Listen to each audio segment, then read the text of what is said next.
అనేది మరి మనస్ఫూర్తిగా నేను కోరుకుంటుంది. ఎందుకంటే ఈ మధ్యకాలంలో చెడు మీదనే ఎక్కువ సోయి పెట్టారు. ఇక అలా వచ్చిరాని బొమ్మలు, వచ్చిరాని ఆటలు, వచ్చిరాని కథలు, వాటి మీదే ఎక్కువ సోయి పెట్టారు. కాబట్టి జర యువత అయినా ఎవరైనా జర్ర దీన్ని మంచికి వాడుకునే ఉపాయం చేసి మీ జీవితాలను వెలిగించుకోవాలని మళ్ళొకసారి నేను గుర్తు చేస్తూ ఉంది. ఇంకా వచ్చింది కోయిలాగా. కేసీఆర్ మళ్ళీ సీఎం కావడం చారిత్రక అవసరం. ఆహా,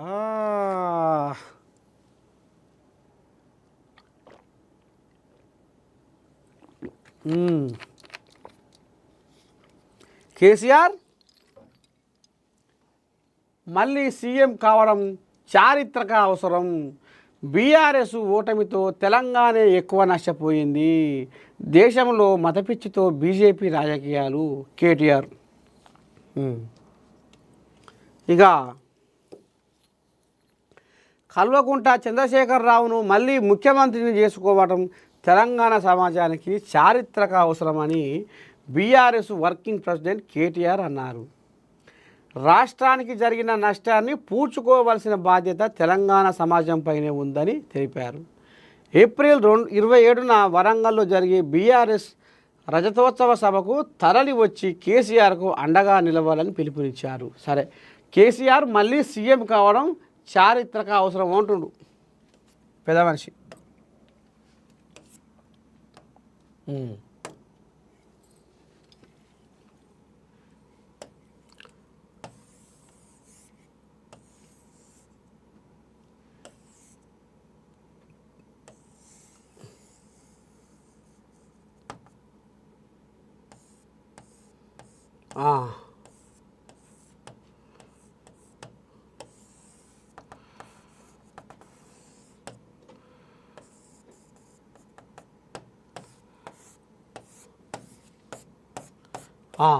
అయితే ఇప్పుడు తెలంగాణకు కేసీఆర్ మళ్ళా ముఖ్యమంత్రి అయితేనే బాగుంటుంది, అట్లయితేనే రాష్ట్రం బాగుంటుంది అనేది ఇక ఇప్పుడు ఈయన బొబ్బలు కొడుతుండు. ఎవరు? కేటీ రాములు. అయ్యా మరి 100 కోట్ల ప్రజాధనాన్ని లూటి చేసి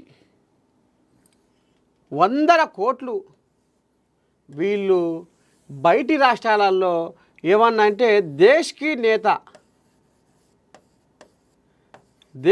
నేత అని ఈ ముచ్చట ముంగటేసి 100 కోట్లు ఏటికి? పేపర్లకు, వీళ్ళ అడ్వర్టైజ్మెంట్లకు, వీళ్ళ ప్రచారాలకు 100 కోట్లు ఇక మరి బయటి రాష్ట్రాలలో ఖర్చు పెట్టిన ఘనత, ప్రజాధనాన్ని లూటు చేసిన ఘనత వీళ్ళది. అప్పుడు ఏం చేసుకుర్రు? టీఆర్ఎస్ పోయింది, బీఆర్ఎస్ వచ్చింది, దేశ వెలుపున కేసీరావును కలవరిస్తుర్రు. అందుకనే కేసీరావు ఇక్కడ ఏం చేసిండయ్యా? తెలంగాణ జనాల సొమ్మును వీళ్ళు తిన్నది కాక పక్క రాష్ట్రాలకు కూడా వీళ్ళు కొనబోయి అక్కడ చెక్కులు పంచిర్రు. పంచలే? పంజాబ్ లాంటి రాష్ట్రాల చెక్కులు పంచలే వీళ్ళు.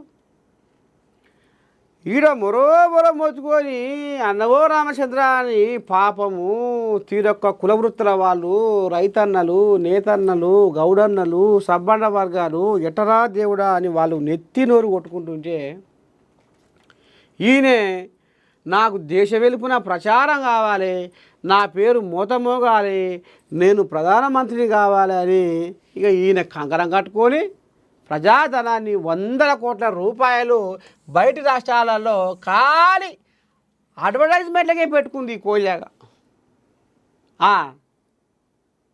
లాస్ట్కి వస్తున్న కాలం ఏమైంది కథ? జనాలంతా పసిబట్టి మా పైకని తీసుకుపోయి పక్క రాష్ట్రాలలో వంచుతావు, ఇదా నీ కథ? ఇంకా ఇట్నే చూసుకుంటూ పోతే ఇంకేం చేస్తావో అనేది కూడా ఇక జనాలు మరి పసిబట్టి ఇక ఈయనని తాకదో పట్టించారు. ఇక మనం కూడా మస్తుగా చెప్పుకున్నాం.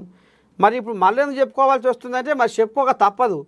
ఎందుకంటే ఇప్పుడు తెలంగాణకు కేసీఆర్ ముఖ్యమంత్రి కావడం చారిత్రక అవసరం అని మళ్ళా అంటుండు. ఎక్కడ చారిత్రక అవసరం? మీరు మొత్తం తెలంగాణ సంసారాన్ని బూరువికి షారు కాసినట్టుగా పచ్చి పులుసు కంట పల్చగా చేసి పగ్గం పాడు చేసి అప్పుల కుప్ప చేసి చిప్ప చేతికి ఇచ్చి ఇవాళ అది నెలకు కొన్ని కోట్ల రూపాయలు మీరు చేసిన అప్పుకే మితికిపోతున్న వ్యవహారం. పాపం నిరుద్యోగులు అయితే వసవస అని ముత్యమంత రూములలో ఉండి చదివి వాళ్ళ తలకాయలు మొత్తం ఏడెక్కి బుర్రలకు కాకబుట్టి వాళ్ళ గోస కాదు, వాళ్ళ కథ కాదు. ఆఖరికి వస్తారకల్లా ఇక వీళ్ళకు ఉద్యోగాలు లేవు, గిద్యోగాలు లేవు. ఏమన్నాడయ్యా అసెంబ్లీ సాక్షిగా 2 లక్షల ఉద్యోగాలు ఇస్తా అన్నాడు ఈయన కొలువెక్కినాక. ఇక ఎటు పోయిందో ఆ ముచ్చట, గాలి ముచ్చట. ఆఖరికి వస్తారకల్లా పాపం నిరుద్యోగులకు 3000 పదాలు ఇస్తా అన్నాడు. ఓ సంకలు గుద్దుకుర్రు. అమ్మ కడుపు చల్లకుండా కేసీరావు 3000 పదాలు ఇస్తా అంటుండ్రా, సంకలు గుద్దుకుర్రు. పోనీ ఏది లేదు ఎక్కర్లేదు. ఆఖరికి వస్తారకల్లా బొంత చేతికి వచ్చింది. ఇక చెప్పుకుంటూ పోతే ఈయన కొల్లపురం మనం తెలియంది ఏం కాదు. ఇప్పుడు ఈయనే చారిత్రక అవసరం అని ఈ రకంగా నిరుద్యోగులే కదా కర్రు కాల్చి ఎర్రగా వాత పెట్టి మళ్ళీ రోడ్ల మీదకి వచ్చి వద్దని సోషల్ మీడియాలో మొత్తం ఒకరికొకడు షేర్ చేసి 10 ఏళ్లలో మనం పాపాల పుట్టను చూస్తున్నాం, అవినీతి పుట్టను చూస్తున్నాం. ఈ బీఆర్ఎస్ పార్టీ ఒక పాపాల పుట్ట, అవినీతి పుట్ట. ఎటువంటి ఈ పుట్టను మనం పక్కన వలగొట్టాలని ఇట్లాంటి నిరుద్యోగులు ఇంటికో ఉద్యోగం అన్నా అది ఆ బాధితులు అయ్యో నా కొడుకు నౌకరు వస్తుంది, ఇంటికో ఉద్యోగం అంటుండే పెద్ద మనిషి, నా బిడ్డకు నౌకరు వస్తుంది, నా కొడుకు నౌకరు వస్తుంది, నేను ఎటు చాకిరీ చేసిన, నేను రెక్కలు ముక్కలు చేసుకున్నా, నేను అరక చేత పట్టి దుంతే నా అరచేతి గీతలు అరిగిపోయినాయి, కానీ నా కొడుకు అట రావద్దు, నా కొడుకు నౌకరు చేయాలి, కేసీరావు ఇంటికో ఉద్యోగం అంటుండు అని ఇట్లా అయ్యమ్మలు కూడా ఆలోచన చేసి ఇది చేస్తే ఆఖరికి వస్తారకల్లా వాళ్ళ ఆశయం మీద నిప్పులు పోస్తుంది. ఇక మనం ఏం చెప్పుకున్నాం?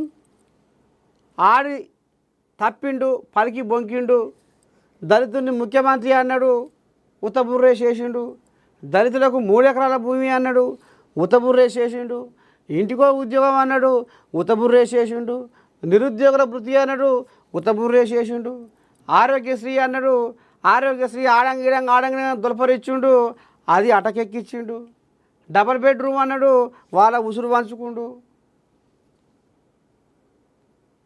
KG2 PG విద్య నిర్బంధ విద్య అన్నాడు, అది ఇక మరి నియోజకవర్గానికి ఒకటి జిల్లాకు ఒకటి రామసక్కని పెద్ద పెద్ద స్కూళ్ళు కట్టిస్తా అన్నాడు, పాఠశాలలు, అది పక్కేసి పండబెట్టిండు. రిక్షా దొక్కేవాని కొడుకు ఎమ్మెల్యే కొడుకు ఒకటే ఈ స్కూల్ చదవాలన్నాడు, అది ఏది లేదు ఎక్కర్లేదు, అది అసలు మొత్తం కాలగర్భంలో కలిసిపోయింది ఆ ముచ్చట.